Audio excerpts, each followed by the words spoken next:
Why did the Tory government create police crime commissioners and city mayors? The answer's easy. So when things go wrong in those areas, the government won't be held accountable, because the government will just say, you've got a police crime commissioner, you've got a city region mayor, why are you blaming us in government? It was a way of deflecting blame away from national government. That's why we've got them. They've gone wrong. I mean, I was a supporter for the police crime commissioners. I thought that was a great idea. We could have somebody locally that we could point a finger at, and we could say, the police are failing in this area. I'm holding you accountable, and I'm going to vote you out of a job next election if you don't sort this out. And that's what I thought it'd be. But I was a bit naive 10 years ago. And what happened straight away was those positions became an extra layer of government for political people. So all the police crime commissioners became Labour police crime commissioners or Tory police crime commissioners. And they were just part of the same blob, the same problem. I think they should have been barred. People who represent the political party should have been barred for standing as police crime commissioners. We needed independence only. That was their big flaw. And then we talk about referendums.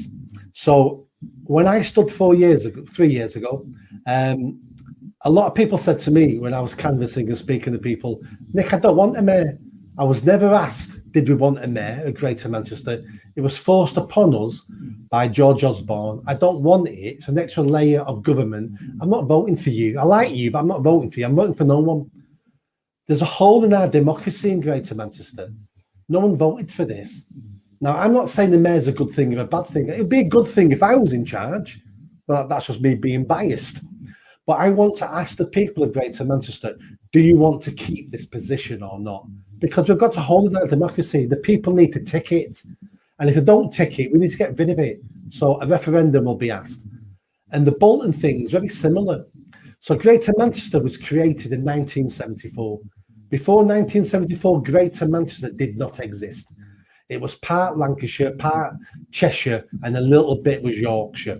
And it was created by the Tories never liked democracy. So they created Greater Manchester as a new administration area and forced 10 councils to work with each other. Now, what people don't understand about Lancashire, it's 1,000 years old. It has a memory. It has a history. It has a feeling. And some people belong to Lancashire.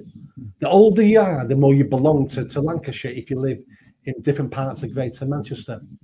I want people to tick that box. If they stick with Greater Manchester, great, they had their say.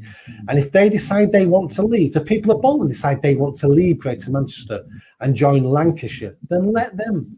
It may be a bad idea for the people of Bolton to leave. It really might be a bad idea, but you know what?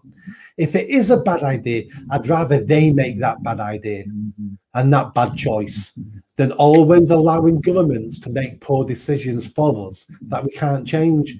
So I want to give democracy back to the people. If you like that video, don't forget to subscribe to the channel, hit that notification bell and comment.